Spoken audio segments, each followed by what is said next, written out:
So, hi mga mi, we're here, tambay. So, let's answer this question. Thanks for this, pero I guess based dun sa previous video mo, paano if wala pang experience, like in my case, galing ako sa BPO industry, how can I do or make portfolio?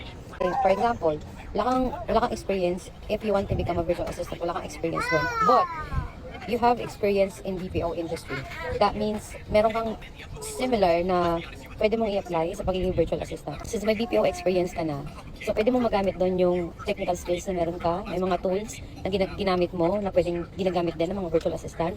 And meron kang communication skills. Number 3 is since nagtrabaho ka na sa BPO, yung time mo at body clock mo ay nasa night shift, which is you can apply sa pagiging virtual assistant. Number 4, ano ba, alam mo na yung culture nila. So, malaking advantage yun sa pagiging virtual assistant. So, yun yung i-highlight mo sa portfolio mo, yung mga experience mo na yun na relevant sa pagiging virtual assistant. So, yun lang. Bye!